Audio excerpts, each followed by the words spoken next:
à tous et bienvenue sur Parallèle Archive. On se retrouve aujourd'hui pour un nouvel épisode de Parallèle Archive FM, la radio de cette chaîne qui décrypte les grands designers. Aujourd'hui, on rend un dernier hommage à un designer d'excellence, un grand monsieur, Issey Miyake, qui nous a quittés ce 5 août dernier. Si le contenu vous plaît, surtout n'hésitez pas à vous abonner et à partager autour de vous. Je vous laisse avec la vidéo. Issey Miyake est né le 22 avril 1938 à Hiroshima. Il grandit dans un contexte de guerre puisqu'il se situe au moment des faits à quelques kilomètres de l'explosion de la bombe atomique.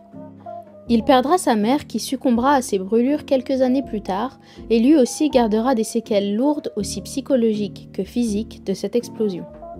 Il décidera de faire de cette souffrance sa plus grande force et de devenir un créateur de beauté et de légèreté dans un monde belliqueux et teinté d'horreur.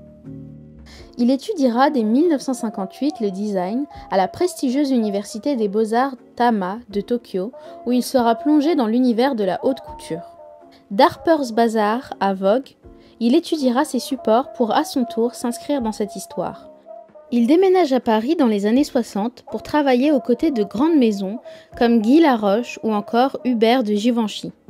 Inspiré par les mouvements de liberté s'exerçant en France à cette période et notamment mai 68, il décide de lancer sa propre maison de haute couture au Japon et de créer d'une façon plus libre. S'affranchissant des codes classiques de la mode, il sera d'ailleurs l'un des premiers designers japonais à présenter une collection de haute couture à Paris dans les années 70. Issey Miyake souhaite créer une mode qui ne soit ni japonaise ni occidentale.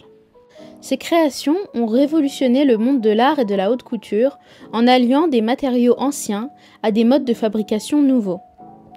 Cette révolution esthétique se caractérise principalement par ses collections Pleats Please, inspirées de l'origami japonais avec ses plissés aériens et iconiques. Ce savoir-faire innovant, pour lequel il déposera d'ailleurs un brevet, consiste à faire gaufrer le tissu en le chauffant. Revenons sur 3 collaborations iconiques de la carrière du designer.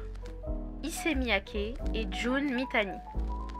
En 2008, Issey Miyake s'associe avec le scientifique Jun Mitani, qui a consacré sa carrière à développer des formules mathématiques pour modéliser des origamis en 3D, conçus à partir d'une seule feuille de papier.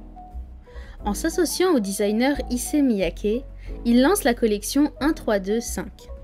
Cette collection reprend le même principe de l'étude de Mitani, puisqu'Issey Miyake crée des vêtements à partir d'un seul morceau de tissu. Une forme nouvelle, particulière et organique à plat, qui se transforme en vêtement lorsqu'elle est dépliée. Issey Miyake et Apple. Après qu'Issey Miyake ait designé les uniformes des employés de l'entreprise Sony, Steve Jobs décide de contacter le designer pour avoir à son tour des uniformes similaires pour les employés d'Apple. L'idée de l'uniforme Apple sera finalement abandonnée, mais Issey Miyake va tout de même créer un uniforme pour Steve Jobs. En effet, c'est lui le designer derrière le mythique col roulé que portait son ami Steve Jobs à chaque apparition publique. Associé à une paire de New Balance 991 et à un Levi's 501, ce col roulé a participé à l'iconographie de l'entreprise Apple et à celle de son fondateur. Issey Miyake cessera d'ailleurs la production de cette pièce après la disparition de Steve Jobs en 2011. Issey Miyake et Itala. En 2016, le studio design Miyake collabore avec la verrerie finlandaise Itala qui propose des objets design pour la maison depuis 1881. Ensemble, ils créent la collection Pose for Harmony, une collection d'objets alliant le savoir-faire de la maison nordique et les codes iconographiques des designs d'Issey Miyake. Une façon nouvelle d'introduire la mode au sein du foyer. Voilà, c'est tout pour aujourd'hui. J'espère que cette vidéo vous aura plu. N'hésitez pas à vous abonner, à liker et à commenter comme d'habitude. Et on se retrouve pour la prochaine fois sur Parallèle Archive. Bye!